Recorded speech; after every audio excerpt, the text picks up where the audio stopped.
So Sita స్వయంవరం ఇది కేవలం వివాహమా లేక దీనికి ఏమైనా లోతైన అర్థం ఉందా? అంటే సీతమ్మ వారు రాముల వారు వివాహాన్ని మనం మన లైఫ్ పర్పస్ మీద కనెక్ట్ చేసామంటే ప్రత్యేకంగా శివుడికి ఎలా శక్తి చాలా అవసరమో ప్రతి మనిషికి శక్తి చాలా అవసరం. అందుకు ఆయన శివధనుష్ని విరిచినా కూడా ఎందుకంటే ఆ కాన్షియస్ అంటే మనలో ఉన్న కాన్షియస్ ఇంకా జీవితాంతం ఈ కాన్షియస్ నాలోనే ఉండబోతుంది, ఆ శక్తి నాకు కావాలా అనే ఆ ఉద్దేశంతోనే మనం ఇప్పుడు మన అర్ధాంగిని మనం పెళ్లి చేసుకున్నప్పుడు కూడా అదే భావనతో ఆ కాన్షియస్నెస్ మనకి ఎప్పుడు ఉండాలి, ఆ కాన్షియస్నెస్ మన నుంచి దూరం కాకూడదు అనే ఆ తాపత్రయతోనే ఆ పెళ్లి జరగాల. అంటే వివాహానికి అంత ముఖ్యత్వం అనమాట. అంటే ఇక లైఫ్ తను లేకపోతే లైఫ్ లేదు.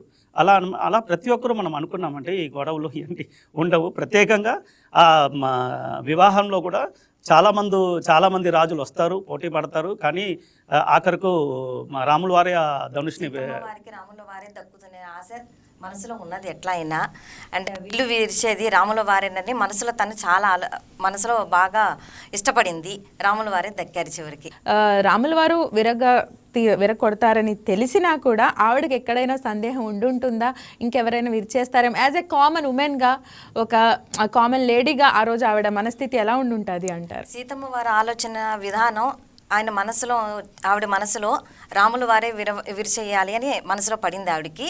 అయినా కూడా రాముల వారే విరుస్తారని బాగా గట్టి దృఢమైన నమ్మకంతో ఉన్నారు.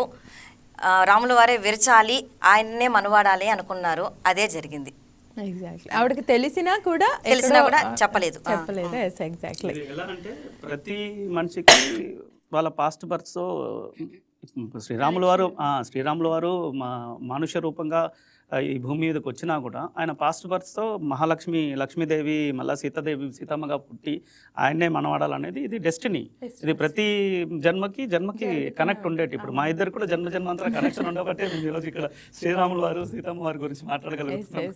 Exactly sir.